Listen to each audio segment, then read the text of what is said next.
Baik, bismillahirrahmanirrahim. Assalamualaikum warahmatullahi wabarakatuh.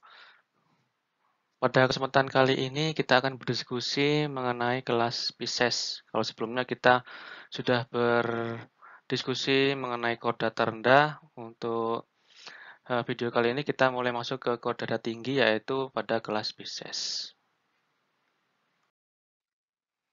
Ya, di sini kita wajib mengetahui beberapa jenis sirip atau fin ya pada ikan.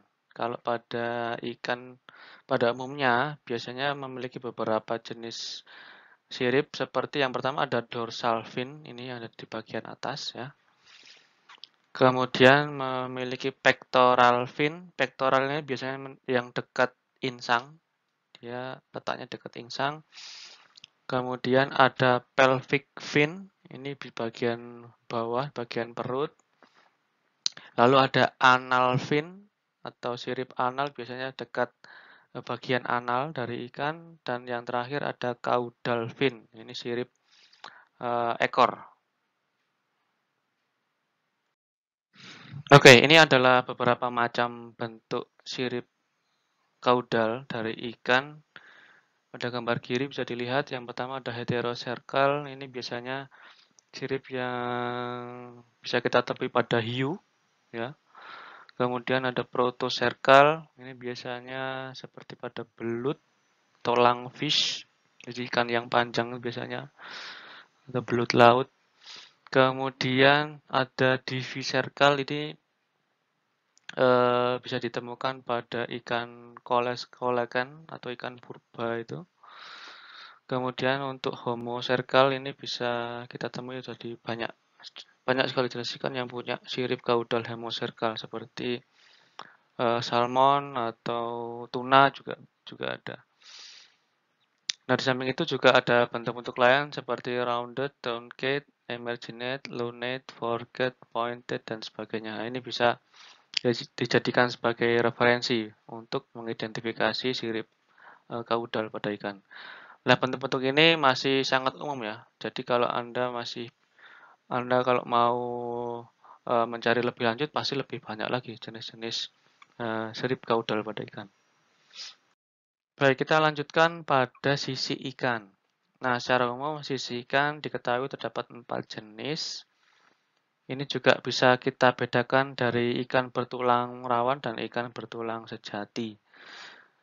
Yang ikan bertulang rawan atau cartilaginous fishes atau kelompok non-teleus bony fishes ini biasanya ditemukan sisik plakoid dan ganoid.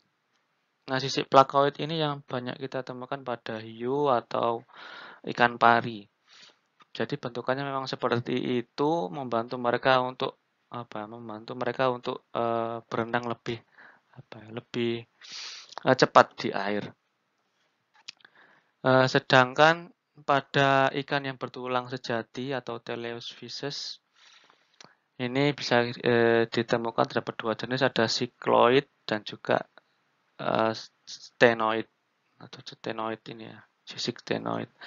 Nah, pada ikan yang bertulang sejati biasanya mereka sisiknya lebih tipis dan juga fleksibel. Nah, selain itu letaknya biasanya mereka akan overlap atau saling tumpang tindih kalau pada ikan yang bertulang sejati jika dibandingkan dengan ikan bertulang rawan. Mengenai mulut dari ikan, ini ada 4 jenis mulut yang umum diketahui untuk ikan. Yang pertama terminal. Yang terminal ini seperti pada ikan pada umumnya ya. Lalu subterminal, ini kalau subterminal ini rahang bagian bawah agak mundur sedikit. Lalu yang ketiga ada inferior. Inferior ini rahang bawahnya lebih jauh ya daripada yang subterminal. Lebih ke belakang, lebih jauh daripada yang subterminal. Lalu yang keempat ada superior. Nah, ini rahang bawahnya lebih panjang daripada yang atas. Ini biasanya bisa kita temui pada ikan arwana. Ya. Baik, kita pertama masuk ke kelompok chondricites atau cartilaginous fishes. Jadi ikan yang bertulang rawan. Ciri-ciri umumnya, yang pertama biasanya tubuhnya fusiform, di mana dia biasanya cukup besar, ini sekitar 2 meter, lalu punya ekor kaudal heteroserkal, kemudian mulutnya ada di bagian ventral biasanya, bagian bawah ya, seperti ikan hiu, ikan pari. Lalu seperti yang saya sampaikan sebelumnya, sisiknya plakoid, kemudian memiliki celah insang yang terlihat, ya biasanya kelihatan ya kalau pada hiu. Lalu untuk reproduksi, jadi dia melakukan fertilisasi secara internal. Selanjutnya kita masuki ke subkelas Elasmobranchi. Nah, di sini ada kelompok hiu, kemudian pari. Ya. Kalau kita menyebutnya pari ya, kalau pada taksonomi mereka mengelompokkan ke dalam dua jenis yaitu skate atau race. Kalau kita menyebutnya sama-sama ikan pari. Nah, bisa kita lihat ini ada beberapa jenis hiu. Sebenarnya banyak sekali jenis hiu yang bisa diidentifikasi. Oke, di bawah subkelas Elasmobranchi terdapat beberapa urdo. Ini yang termasuk dalam itu tadi ya, termasuk dalam hiu atau pari. Yang pertama urdo Carcaniformes. Di sini dia biasanya seperti hiu tiger dan bull sharks. Biasanya juga kelompok hammerhead, yang kepala martil itu masuk ke dalam ordo ini. Lalu yang kedua ada ordo Lamniformes. Nah ini biasanya kelompok jenis hiu yang berbahaya bagi manusia seperti white sharks sama mako shark ini. Lalu yang ketiga ordo Squaliformes. Ini biasanya kelompok dogfish shark. Jadi bentukannya apa ya? Tidak mirip seperti hiu, tapi dia masuk ke dalam kelompok hiu. Yang keempat ada ordo Rajiformes atau yang disebut dengan skate. Sedangkan untuk race ini digolongkan ke dalam ordo Myliobatiformes. Nah, nanti kan kita pelajari perbedaan antara skate dan race. Oke, kemudian masuk pada morfologi dari kelompok hiu. Jadi di sini pada gambar di atas bisa kita ketahui bahwa pada sirip pektoral pada hiu, nah di sini disebutkan bahwa dia punya sirip pektoral yang sepasang, kemudian sirip pelvic yang disupport dengan adanya skeleton di atasnya. Nah selain itu pada pejantan biasanya dia di bagian tengah dari sirip pelvic ini dia punya yang namanya clasper. Nah, clasper ini akan membantu pada saat dia melakukan proses reproduksi atau kopulasi. Kemudian nostril ada sepasang di bagian depan dan juga dia punya celah insang sejumlah 5 yang bisa terlihat ya di dekat dari sirip pektoral. Ya, lanjut ke organ sensorik pada kelompok hiu. Nah, pada hiu biasanya dia punya organ sensorik yang cukup lengkap ya. Di sini bisa kita lihat pada gambar. Jadi di bagian kepala ini terdapat network atau jaringan untuk organ sensorik daripada hiu itu sendiri. Nah, di atas kita bisa melihat dia punya yang namanya ambula Lorenzini.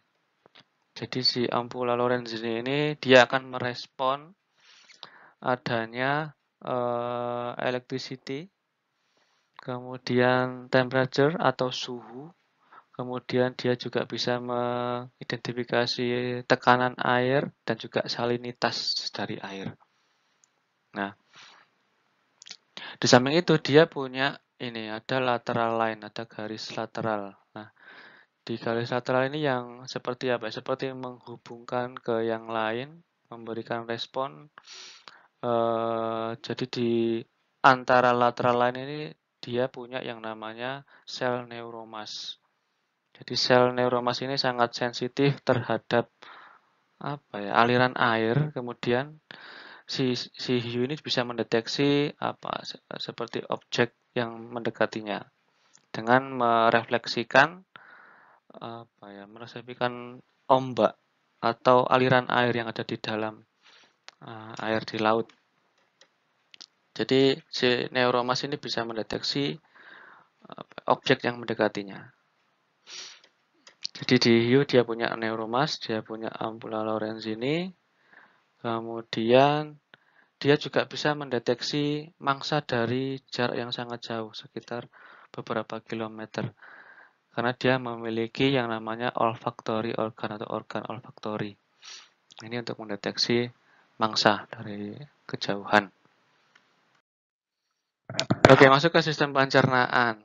Jadi makanan yang masuk ke mulut selanjutnya akan melalui large pharynx, melalui faring. Kemudian esofagus akan membuka, kemudian akan lanjut ke stomach yang berbentuk seperti huruf J. Ya, jadi lambungnya berbentuk seperti huruf J. Nah, setelah itu partikel makanan akan lanjut ke intestin atau usus, kemudian diabsorpsi makanan yang perlu bagi si hiu. Kemudian setelah diproses akan keluar melalui kloaka. Nah, selain itu di hiu mereka punya yang namanya kelenjar rektal. Jadi ini sangat unik, hanya dimiliki oleh kelompok ikan yang bertulang rawan. Jadi di sini dia bisa mensekresikan cairan yang tidak berwarna yang memiliki konsentrasi yang tinggi berupa sodium klorida. Nah, di sini si kelenjar rektalnya juga akan membantu ginjal dari hiu untuk meregulasi konsentrasi garam yang ada di darah. Jadi dia akan meregulasi hal itu untuk menyeimbangkan kadar salinitas yang ada di dalam tubuh si hiu. Untuk sistem sirkulasi, jadi di hiu sudah memiliki jantung yang sudah berbilik, kemudian jantung ini pastinya dia akan membantu untuk mensirkulasikan darah. Jadi darah akan meninggalkan jantung melalui ventral aorta. Nah, kemudian setelah itu akan memasuki ke kapilari, di mana oksigen itu akan diabsorpsi oleh insang di sini. Kemudian akan disirkulasi ke seluruh bagian tubuh melalui dorsal aorta. Nah, ini adalah sistem sirkulasi dari hiu. Baik, lanjut ke reproduksi dari kelompok ini. Jadi kebanyakan ikan yang bertulang rawan ini mereka memiliki fertilisasi yang internal. Namun dalam perkembangan embrionya biasanya sangat bervariasi. Nah, beberapa jenis hiu dan pari ini mereka ada yang sistem perkembangannya secara ovipar.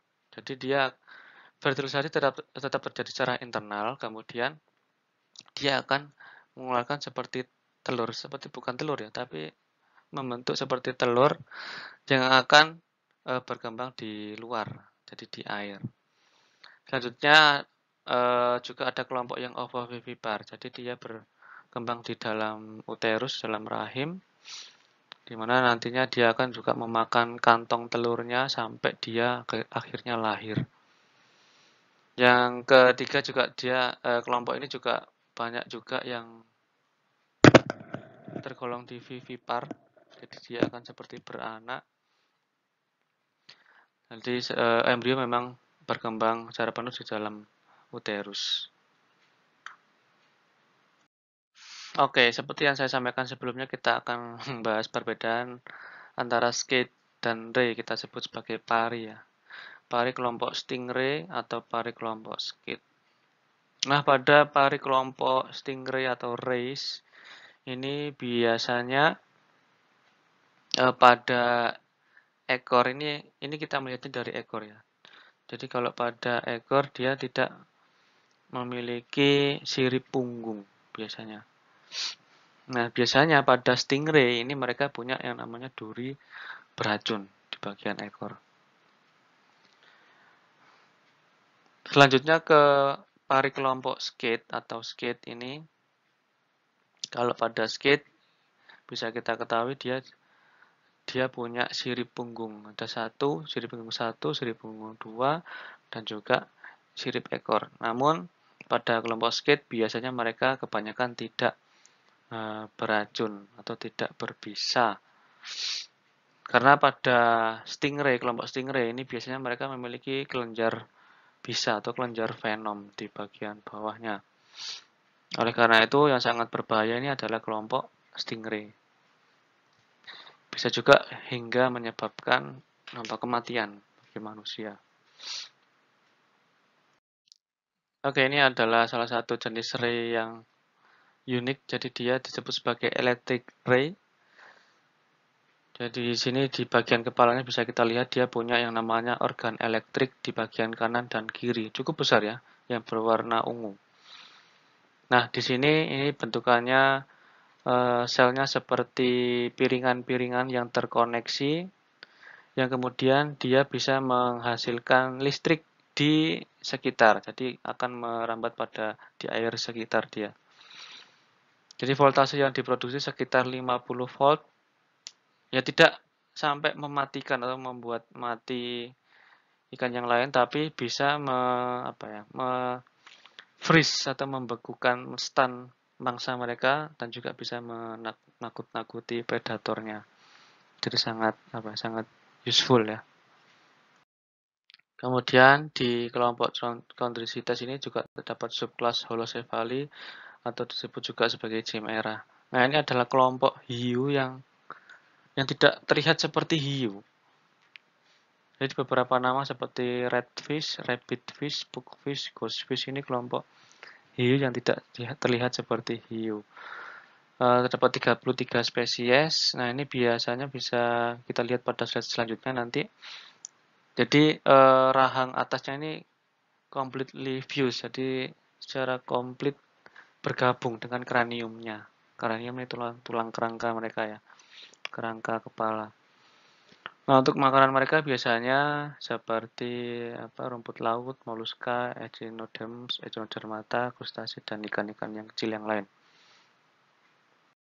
Ya, karena kelompok chimera ini adalah bukan ikan yang komersil, jadi tidak banyak orang yang menjual ini untuk hias, atau bahkan banyak sekali orang yang tidak mengetahui tentang jenis hiu ini. Jadi memang sangat berbeda ya dengan hiu pada umumnya. Ini adalah salah satu contoh jenis dari chimera, ada spotted redfish, nama spesiesnya Hydrolagus cole dari North America. Memang bentukannya tidak seperti hiu dan lebih cantik daripada hiu pada umumnya. Oke, kalau sebelumnya kita mempelajari grup Chondricites atau ikan bertulang rawan, kemudian kita masuk ke grup Osteocytes atau ikan yang bertulang sejati. Nah, di sini akan dibagi menjadi dua kelas. Yang pertama kelas Actinopterygii. Ini adalah biasanya kelompok ikan yang kita lihat pada umumnya seperti ikan mujair, kemudian ikan tuna, lalu ada ikan gelodok. Nah, itu termasuk ke kelompok Actinopterygii. Kemudian yang kedua ada kelas Sarcopterygii. Ini adalah biasanya seperti kelompok belut laut ya, atau kita juga menyebut lungfish. Jadi ikan-ikan yang bentukannya memanjang begitu ya, memanjang. Selain itu juga ada satu jenis yang masuk ke Sarcopterygii, ini ikan kolakan, ini ikan purba yang bisa kita temui di Indonesia juga. Kelompok yang pertama pada ikan bertulang sejati ini ada Actinopterygii. Ini seperti yang saya sampaikan sebelumnya, ini adalah kelompok ikan yang biasa kita temui ya, di mana dia biasanya punya sisik ganoid, sikloid, dan stenoid. Oke, pada jenis-jenis pada kelompok ini biasanya insangnya akan tertutupi oleh yang namanya operculum. Kalau pada ikan yang bertulang rawan, insangnya terdapat celah. Kalau pada di sini sudah mulai tertutup oleh operculum. Selain itu yang menarik pada kelompok ini, pada kelompok ikan bertulang sejati, itu biasanya sudah mulai memiliki yang namanya swim bladder. Ya, apa itu swim bladder? Jadi swim bladder ini biasanya banyak berfungsi pada ikan untuk membantu dia untuk mengapung di air. Jadi biar tidak tenggelam, biar dia tidak selalu di atas. Jadi mengapung atau seperti melayang di dalam air. Jadi dia bisa mengatur hal ini dengan swim bladder. Baik, ini adalah penjelasan lebih lanjut mengenai swim bladder.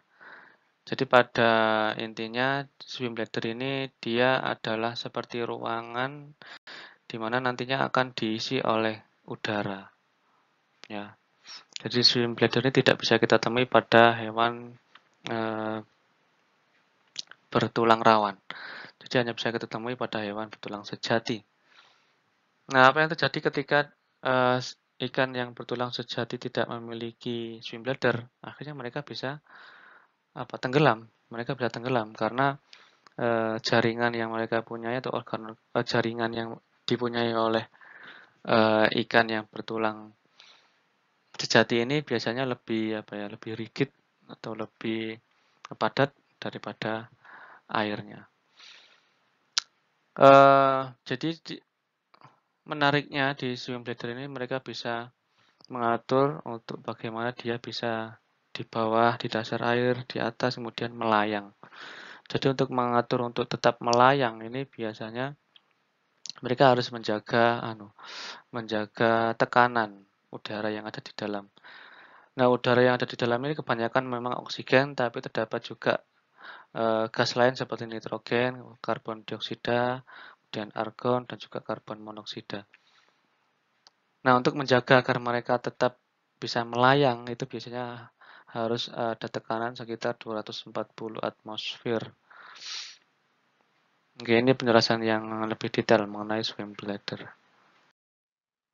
Oke, kemudian kelas kedua pada kelompok ikan bertulang sejati atau Osteocetes ini ada kelas Sarcopterygi. Nah, seperti yang saya sampaikan sebelumnya, di sini ada salah satu contoh genus Latimeria, ini kelompok kolagen. Ini adalah salah satu fosil yang masih hidup. Jadi dia sudah muncul sekitar 350 juta tahun yang lalu. Jadi pada kelas ini biasanya ciri khususnya dia punya sirip kaudal berbentuk diviserkal. Ini sangat jarang sekali. Nah, biasanya kelompok Sarcopterygi ini seperti pada lungfish atau kalau kita sebut seperti belut atau ikan sidat. Ya.